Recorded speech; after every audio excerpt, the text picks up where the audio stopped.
Now, before we dive into the science of human milk and fortification for our smallest babies, I want to share a story that illustrates exactly why this matters. This is the story of baby Caleb, born weighing less than 3 pounds, more than 3 months early. Caleb was in a level 4 NICU, the best place for the sickest, tiniest infants.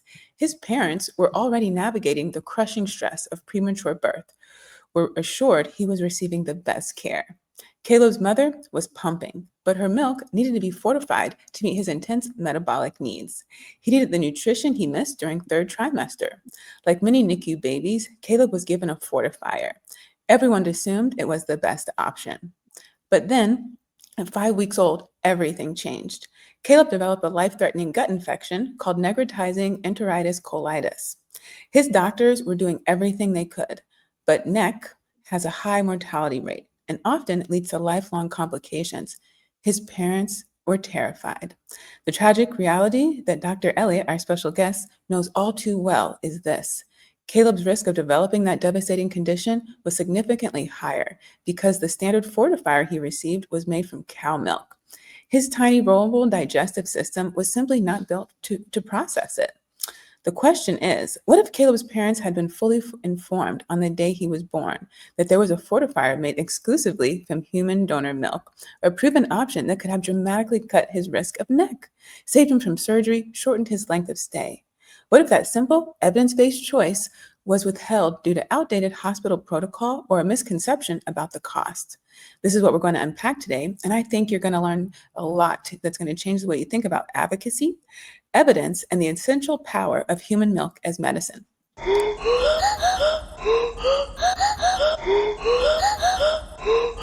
If you're new here, welcome to the Melanin Initiative. My name is Dr. Kimberly Madison, a doctorally prepared nurse practitioner and one of your co-hosts here at the Melanin Initiative podcast, along with Alicia and Geraldine, who send their love in their absence. We're a health literacy podcast. When we say health literacy, we're talking about your ability to obtain information, to understand that information, and then to use it, to manage your health and advocate for others. We have two missions here. The first is to elevate the expertise of nurses. The second is to bring awareness to all the diverse career opportunities in the healthcare industry, to let all of our peers know all the way that they can leverage their expertise, both as clinicians taking care of patients, but also as entrepreneurs. If you haven't already, this is your chance to subscribe. Leave us a thumbs up, give us a comment or two, go over to Apple and Spotify and leave us a 5-star rating. Every time you interact with our content like that, it shows the algorithm that this information is important, so that when people like you look for topics like this, we'll show up higher in the search results. Remember, this show is for educational purposes only. The opinions expressed here are opinions alone. They are not a representation of any of our affiliations. If you think you might be having a medical emergency, you should seek medical attention and medical guidance from your healthcare provider. If you or someone you know might be having a mental health emergency, you can call 988 or text 741-741. Our special guest today is Dr. Melinda Elliott, a practicing neonatologist and published researcher with more than 30 years of experience. She also serves as Chief Medical Officer at Prolacta Bioscience and has committed her career to the care of vulnerable premature babies. Dr. Elliott has both researched and witnessed firsthand the benefits of exclusive breast milk diet for extremely premature infants in the NICU. Before we jump into our case study, we want to get to know her a little bit better and invite her to participate in our icebreaker. So, Dr. Elliott, this is 5 minutes and 5 questions. You want to have a little fun? Sure. I'm all in. So this is a chance for our audience to get to know you a little more personally. So don't overthink it. It's meant to be fun. Got it. Now, the first question, without telling us what you do, your roles or your titles, who are you? I am fun. I like to have fun. I enjoy meeting new people. I like helping people. I'm an ex-Girl Scout leader, only because my daughter grew up. I'm going to do that again when I retire. I love my family. I love my friends. I think that about covers who I am. And I am a former Girl Scout, so we're in good company. Nice. I am too. How has the goalpost shifted for you in the last year? My short-term goalpost was I was going to retire. And it shifted because I still have a few things left to do. Um, and I love doing those things. So there was no hesitation in delaying retirement a year or two. Um, I think it allows me to feel like I did what I started out to do if I take that extra year. Mhm. One thing you love about yourself? I love the fact that I always look at the bright side. My husband accuses me of being all rainbows and unicorns. And he's not that guy. And I am aware of the other side, but I Mhm. choose to focus on the bright side. And I like that about myself. I can totally relate to that. One thing you're learning about yourself? I'm learning that I still have issues with patience.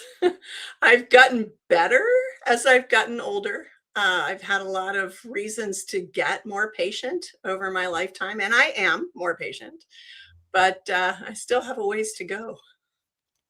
Don't we all? Okay, last question. When you've moved the goalpost enough and your story's all written and someone writes your book, what do you want us to remember about you? That I did my best to help others, especially babies. That's what I want people to remember. Beautiful.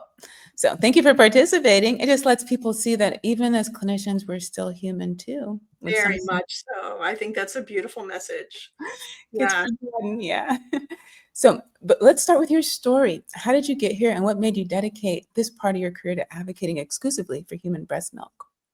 Well, my story's sort of unique and sort of not. I always wanted to be a pediatrician.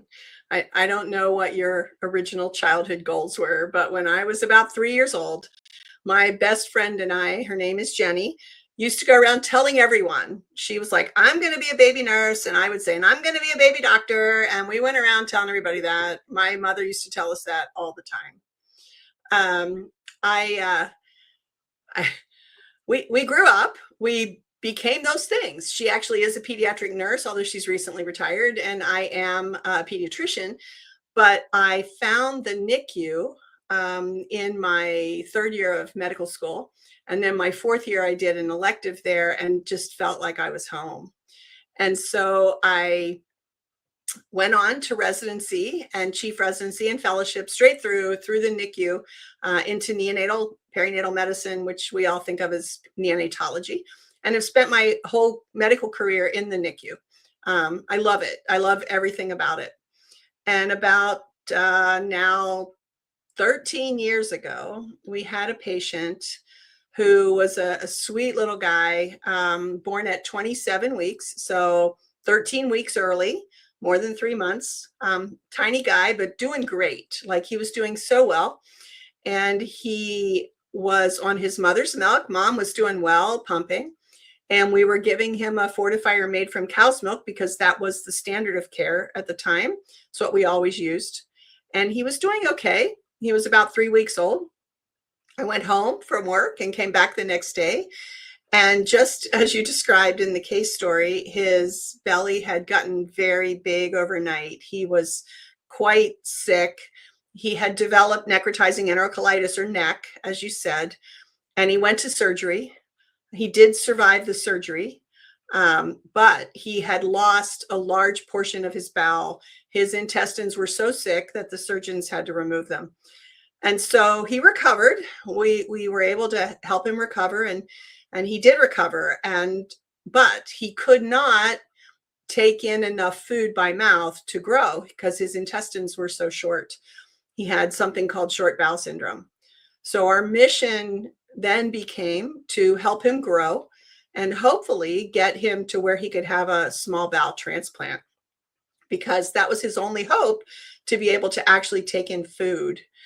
And unfortunately, over the next few months, while we were trying to get him to grow, at 8.5 months of age, he developed a life-threatening infection and liver failure and died. And Of course, his family was heartbroken, but we were heartbroken.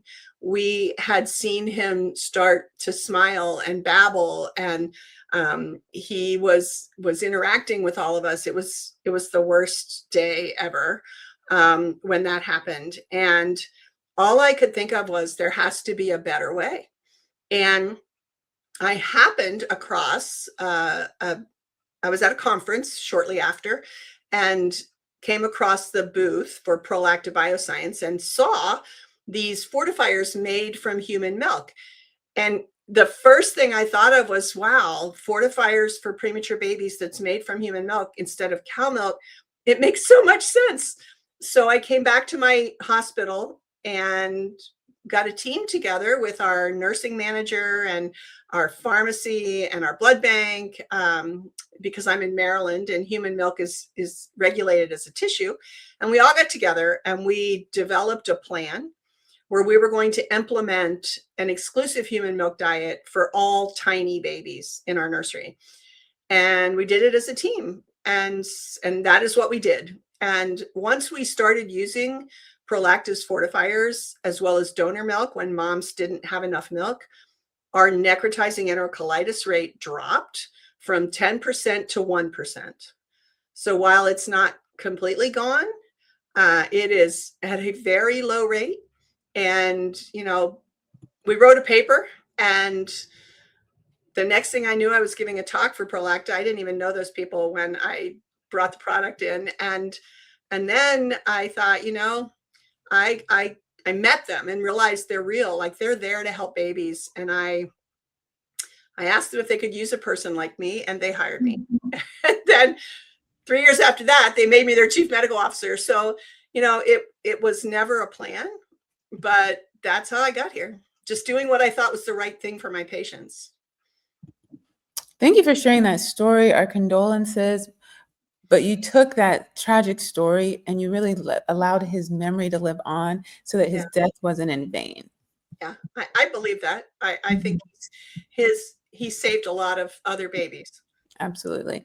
Yeah. And we all have some of those patients in our career trajectory when we look back that really were kind of pivotal in the way we continue to move forward, both in practice, but also in life. Yeah. For the person listening right now who is pumping tirelessly for their small baby, what do they need to understand about the two types of human milk fortifiers on the market and the life-threatening risk of NEC? Yeah, well, first of all, kudos. If you are pumping and you are making milk for your baby, I am so thankful for you. And for those moms who are trying and can't do it, it's okay. You tried, and we've got donor milk to help your baby. So it's okay too. Mom's milk is best, but not every mom can do that. But like you said earlier, we have to fortify. We need extra protein, calcium, phosphorus, much more than mom's milk alone can provide. So there are two types of fortification, one made from cow milk and one made from human milk. And there's only one producer in the country. It's Prolacta Bioscience. They were the first and only ones to make a human milk-based fortifier. What we do know, what I personally saw in my NICU and what we've seen borne out in close to 30 publications, is that if you use a human milk-based fortifier, the risk of necrotizing enterocolitis for very small babies, those born very low birth weight or weighing under about 3 pounds at birth, the risk goes way down if you use a human milk-based fortifier rather than a cow milk-based fortifier. Bigger babies, more mature babies, or even the little guys, once they get to be bigger and more mature, if you still need fortification, a cow milk fortifier is probably okay for the vast majority. But these little tiny babies, that's a different story. Human milk is life-saving. It's medicine. So for everyone who's listening, we want to point out their first takeaway from what we're talking about today. There's two types of fortifiers, and stop me if I'm wrong, and they're not the same. You are right. If your baby's highly premature or low birth weight, ask your team, is my baby receiving an exclusive human milk-based diet? Is that the right question to ask? That is the right question. Although the only sort of adjustment I would say is very low birth weight. So under about 3 pounds at birth. Low birth weight's a little bigger, but very low birth weight, under about 3 pounds or 3 months or more early. Okay, good. I like this. Okay, so How can someone advocate for themselves either in the exam room or maybe they're just on the internet and they're trying to pick a provider to set up that first appointment? Well, that's hard to do. I can't really tell you how to pick a provider. I do highly recommend talking to people. You have friends that have had babies, ask them. Ask them what they liked, what they didn't like. Look at the ratings online, but I think anyone who is savvy enough to watch your podcast knows that online you have to filter that carefully, because the people that really love something post and the people that really hate something post, and the people in the middle don't tend to post. So, so you definitely have to evaluate that. One thing you can do, though, is if you have a choice, always check out the NICU. If your plan, you're going to have a healthy term baby and there's not going to be a problem. No one expects to meet me. I'm a neonatologist. They don't expect it. So you're planning a healthy term birth. It never hurts to make sure that your hospital where you're delivering has the facilities to care for your baby should there be an emergency, and to care for you should there be an emergency. You want to deliver in a place that really has high level obstetric care and high level pediatric NICU care. And then once you've determined that, never hurts to ask about breastfeeding. What kind of breastfeeding support can you get? Even for moms that deliver a term, most women need a little help to get started. So you want to have good lactation consultants. And then if you do end up in the NICU and you do meet me or one of my colleagues, ask how your baby's going to be fed, because that's very important. And you said high level. How does someone identify a high level? Well, there's actually 4 levels of NICUs in our country right now. Level 3 and 4 are those that take care of the smallest, most critically ill babies. The big difference between 3 and 4 is that 4 really is the highest level, but that does not mean it's better than 3. 4 usually means there's very, very specialized care that most children don't need. Level 3 nurseries tend to do almost anything that a small baby will need, and they can certainly keep the small babies there. Occasionally, there are complications that the baby would have to go to a level 4, but a level 3 or 4 nursery is a nursery where they can keep the smallest babies. So you can ask, do you have to transfer sick babies? If so, where do they go? How small a baby can stay here? If you have the misfortune to be in preterm labor and then you get sent home on bed rest, you want to know if you're going to be able to deliver at that hospital. So what is the lowest limit that they can deliver there, or that they can care for the baby once the baby's born, or would they have to transfer him to another facility? If the baby has to get transported, this is, I guess, medical flight, right? Can the parents go with them? That sounds so scary. It is scary. It's very scary for parents. I've done transports and I've sent babies and I've received them. So it is scary. Usually what is done, if it's a flight and it's a long distance, sometimes the parent can go with the baby. More often they give the parents the information of where the baby's going and ask them to carefully drive themselves, depending on how far the transport is. Now, obviously, mom just had a baby. So depending on what's going on, sometimes the baby goes without mom. That's one of the reasons that I always say, look at what they can do for your baby should something go wrong. I have, however, had patients when the mom needed to stay in the hospital and couldn't be discharged, that they would then transfer the mom. It's more common that mom is doing okay and mom can be discharged a little early so that mom and dad can go together. Wow. And this brings up a really important topic when it comes to our caregiver support. So if you are a caregiver listening right now, you might be thinking the hospital said it was too expensive. Dr. Elliott, how would you address the cost and the perception barrier of exclusive human breast milk? I already was thinking that when we brought up the topic. Well, our healthcare system right now, we do worry about cost. It is absolutely true. It's on all of us to not waste money, right? But and there's always the more important stuff comes after but, right? So in my own study that I did in my hospital in Baltimore, Maryland, in the city, in one of the poorer parts of the city, we showed that if we used the Prolacta fortifiers and spent the money on the fortifiers and donor milk, that we actually saved money because the babies did so much better and went home earlier. We have seen that in a number of other studies that have been published since mine, where at the very worst, the cost was break even, but the babies did better. So I would argue that's a win. Whereas most hospitals save about 2.7 times the amount they spend. That's what we've seen. So the difficult part is the way our health system is reimbursed. The hospital has to pay for the products up front, and then they get reimbursed at the end. So it's not equal. You're not seeing money come in, money go out. That's equal. But what we learned when we actually looked into it was that we absolutely saved money using these fortifiers because the babies did better, which makes sense. It does make sense. And we want to just pause and recognize that you're from the DMV. Now we have a global audience. We're happy to talk to our friends across the pond, but this show is a love letter to my home. And we absolutely love anytime we're able to bring attention to the people and the resources in our community. Beyond politics, we do more than politics, although we do advocate for clinicians to be heavily involved in politics, but we just want to be on the map for doing more than that. That's all. So thank you for being here and representing Maryland, the Maryland part of DMV. Because I travel a lot, people always say, what is DMV? DC, Maryland, and Virginia. So I'm glad that you talked about the cost. So if I'm the parent and I'm saying, hey, I've asked these questions, they've said that I'm going to be able to have access to exclusive human breast milk. What's the next step? Does social work get involved? Do they look at my insurance? How long does it have to be delivered? So it does have to be delivered.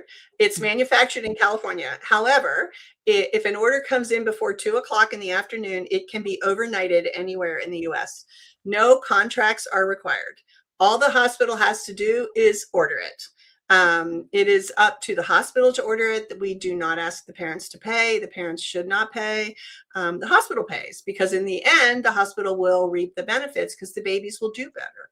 So it's very simple. The parents request it. If they get a yes, then all they have to do is order it. The hospital has to order it, not the parents. Oh, and will they take it home with them, or this is just while they're in the NICU? Only for use in the NICU, and it's only for use actually until the baby's about 34 weeks. Oh. So remember, these are babies that are born under 29 weeks or so. So if you're born at 22 weeks, you're going to be using it for about 13 weeks. If you're born at 28 weeks, you might only use it for 6 weeks. And then the baby's transitioned off to whatever their homegoing feeding would be. So if mom is breastfeeding, that's going to be mom's milk. Depending on how the baby's doing, the baby may or may not need some fortification to go home. That's up to the clinical team. But if that, the goal would be to send that little guy home breastfeeding. Like, that's my goal every time. And occasionally they need a little fortification. So then we need to work with mom and dad and figure out what works best for them. Are there any disqualifying requirements? Like maybe you didn't have labor at that hospital, but you ended up getting transferred there because of some complication or anything? No, if the baby's in the NICU there and the doctors and the team wants to use the Prolacta human milk-based fortifiers, all they have to do is order them. Wonderful. And so for our nurses who are listening, I know you see this all the time. What should they be telling their colleagues who say there's not enough evidence? Well, we hear that a lot. So I would actually argue there is a lot of evidence. We have a lot more evidence for the use of this diet than we have for some other practices we use in the NICU. We have about 30, very close to 30 publications showing that there are benefits to using the Prolacta human milk-based fortifiers over a cow milk-based diet. Additionally, we've had 3 randomized controlled trials. They all have slightly different outcomes. Each one of them has shown a benefit in some form. If you combine all 3 of them together in a recent meta-analysis, you see that survival is significantly better if you use an exclusive human milk diet.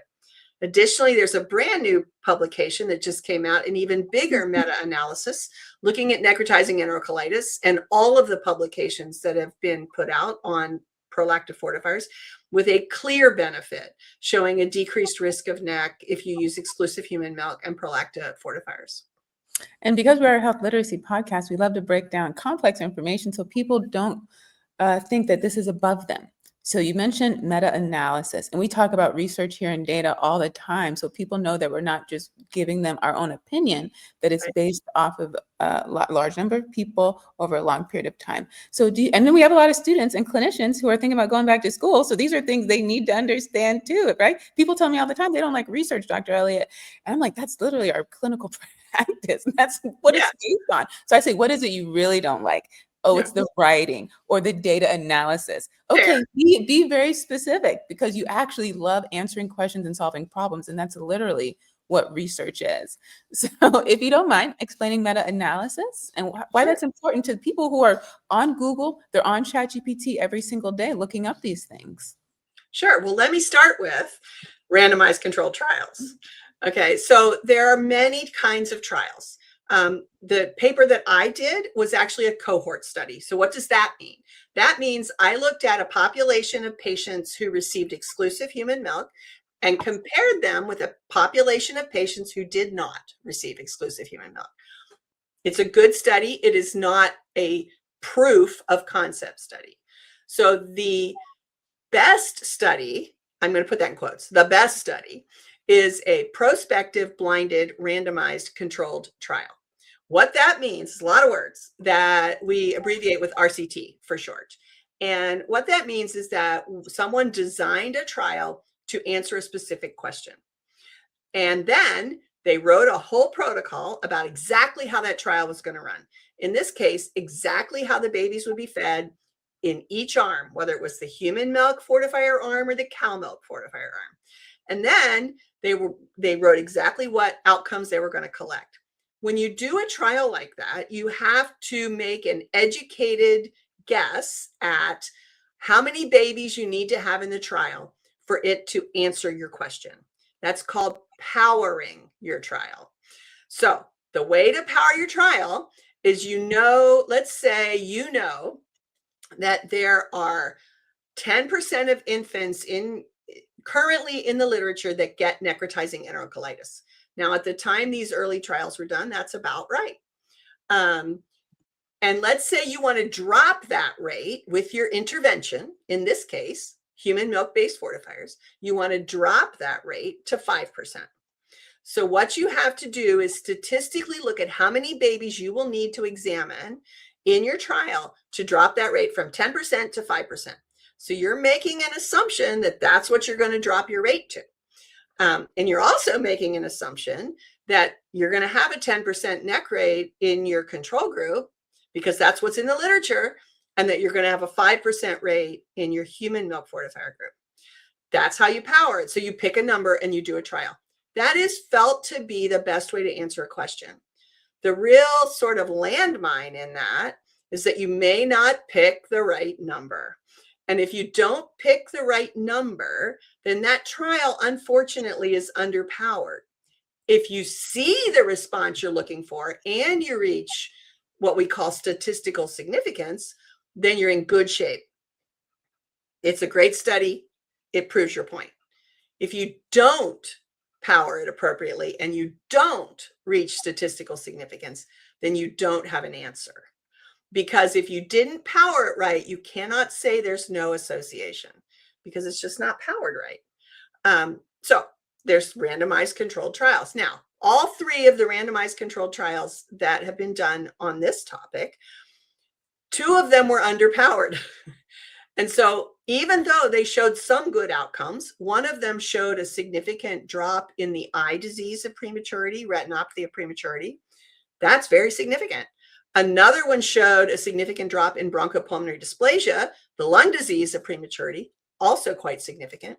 Neither one of them showed a significant drop in neck, but that's because they were underpowered.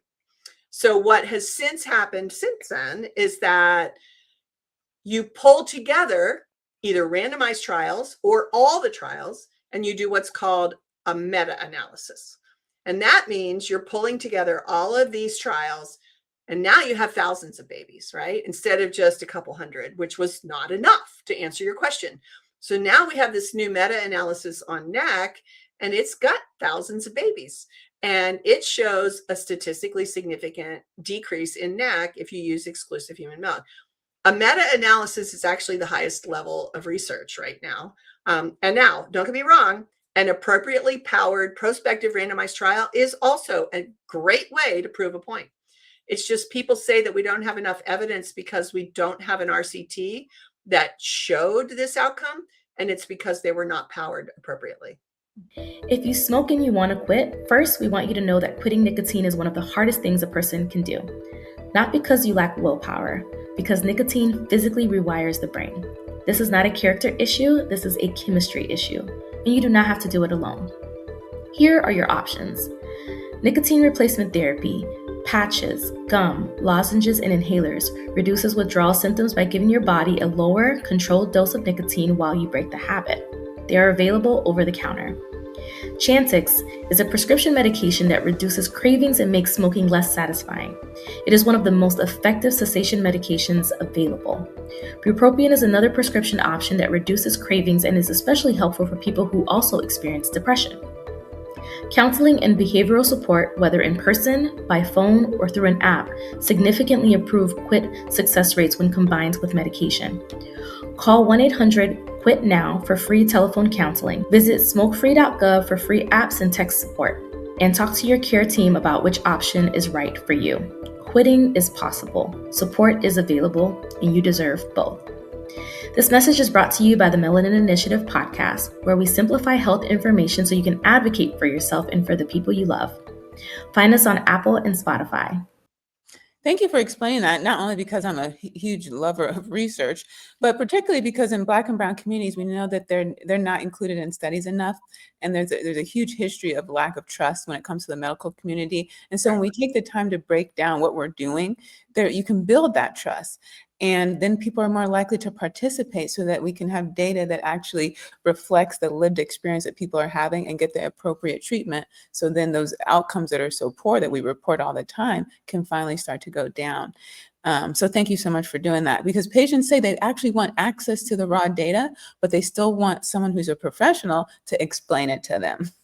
We have neonatologists and nurses and health professionals who don't understand that. I mean, it's like statistics in a nutshell, but it's not easy. It's not intuitive and it's not easy. And so there's plenty of people that aren't lay people that also don't understand that. So I'm happy to always try to explain. And we love to highlight women in research. Yeah, and you pick topics that you love, right? Because sometimes people say they don't like it because they were forced to pick a topic that they weren't passionate about, and so that gives it a negative connotation. But when you find something, you have a human life that's attached to the mission, and now you have your hands in the actual data to answer questions that you're trying to answer every day in your real life. It brings the research to life. It has a much bigger impact than just completing an assignment for your degree. Yeah, I agree. And you're right about getting assigned things sometimes.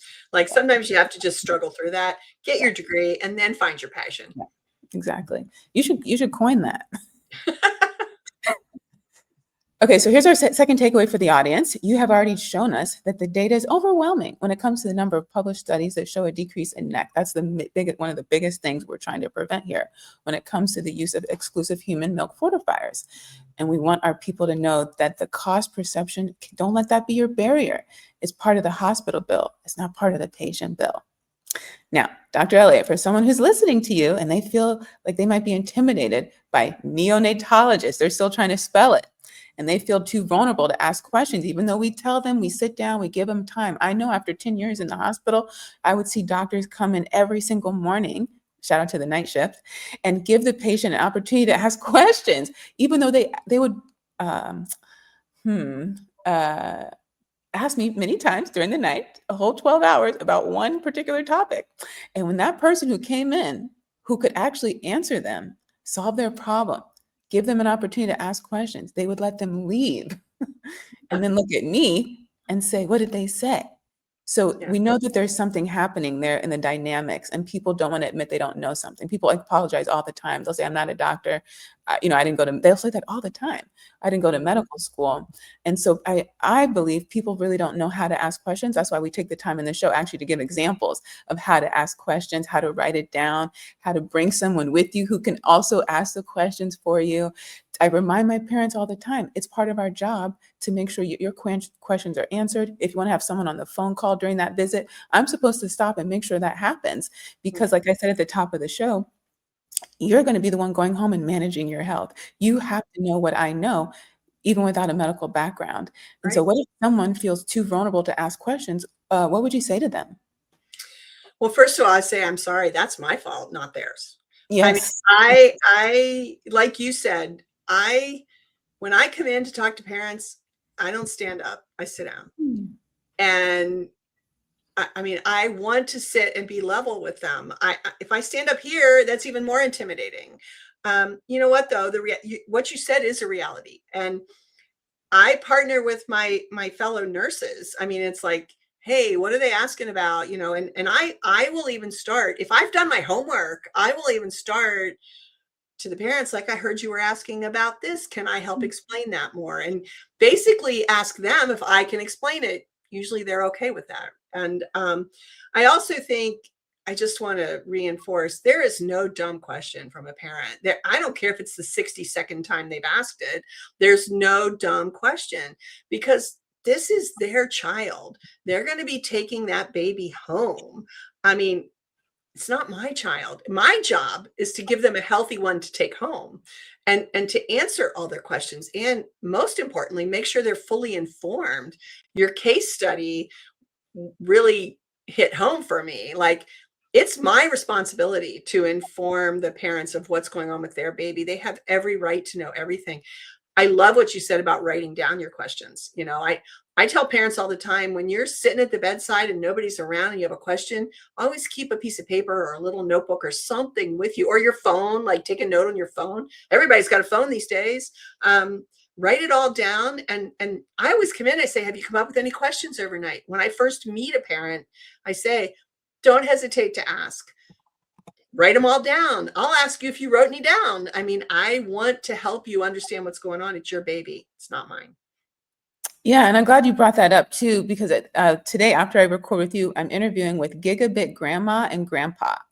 And Oh, they are AI characters who are specifically created to help older adults feel more comfortable using AI to prepare for a lot of things, but they're talking to me in particular about using AI to prepare for their healthcare visits. So that's cool. putting a list of questions together so that when they go in and use that time, which depending on the specialty, they might not have a lot of time, Yeah, to be able to use that time wisely. So depending on when you're watching this, it might already be available. I'm definitely going to check that one out. That sounds great. And so you brought up our third and final takeaway for the audience. You are your baby's biggest advocate. Never stop asking questions. You must be fully informed about what goes into your baby, especially these high-risk infants. And the longer I practice, the more I realize the patient really has to speak up to get the care they want. The squeaky wheel gets the oil. The nice squeaky wheel. I always add that in. And the not nice one still should get the oil. Yes, It's but there. we're people too, and we have feelings too. And Oh, yeah. in my experience, the people who are really nice and pleasant, people don't mind hanging out in your room a little bit longer. I agree. Yeah. So let's bring this full circle. Everyone, remember the story we opened up with about baby Caleb and the devastating reality of NEC. Now you understand how the choice of fortifier directly impacts their survival rate and complication risk for the smallest, sickest babies. Here's what we covered today. Fortifier facts, the critical difference between human and cow milk-based products. The evidence, how human milk saves lives and it saves the hospital money. Everyone can agree with that. And advocate hard. Parents must be fully informed and persistent, and your team should be supporting you in the decisions that you're making. And here's what I want you to do next. If you know someone with a baby in the NICU, send them this episode immediately on YouTube, LinkedIn, Apple, or Spotify, or anywhere they get their podcasts, and tell them to ask their care team about exclusive human milk-based nutrition. Now, if you want to learn more from Dr. Elliott, let us know how they can connect with you further. Sure. We have a nice website, www.prolacta.com, and a whole parents page there where they have actually access to all the scientific articles. They can see them if they'd like. They can see connections with other parent networks and maybe get some resources there. We also have some resources about pumping. And we have a medical education team. You can just reach out to Prolacta. And if you're in the unit and you have a baby in the NICU and you want to find out more, we will get back to you. One of my team will absolutely call you or email you back. I guarantee it. How can they access your research in particular? It's on that website. The lead author is Assad, A-S-S-A-D, came out in 2016. And I'm not the lead author because I was the senior author. It was written by one of our younger residents at the hospital at the time. But yeah, it's there on our website. Feel free, take a look. We saw a lot of improvements in not just neck, but also with BPD, the lung disease, and ROP, the eye disease. Babies went home sooner and it was cheaper. It was a huge win for the babies, for the parents, for the hospitals. And how long have you been doing this work specifically on advocating for human breast milk? Well, I've always been a breast milk advocate. I'm the one at the hospital who is the breastfeeding expert at the time when I was there, and always helping moms breastfeed, always been all about human milk, but I've been working with Prolacta for almost 10 years now. And because we have a lot of clinicians who are young, they might be in undergrad, they might be in residency. What do you know now that you wish you would have known then that perhaps they can utilize? You know, I used to think, and this was a while ago, but I used to think that it didn't matter as long as you gave the right nutrients to the premature baby.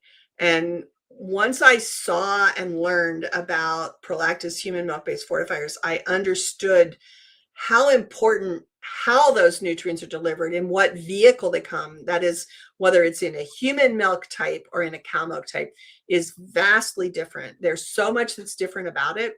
I wish I would have understood that earlier.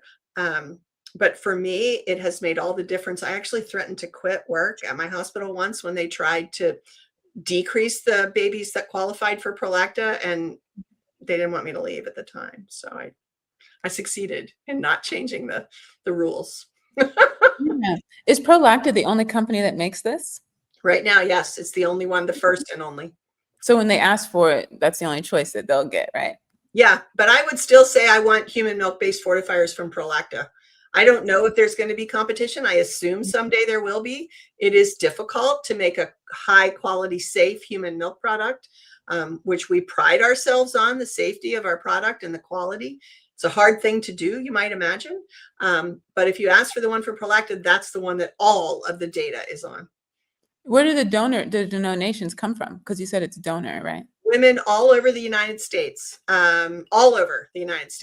who have excess milk. The first qualification for them is that they must have more milk than their babies can eat.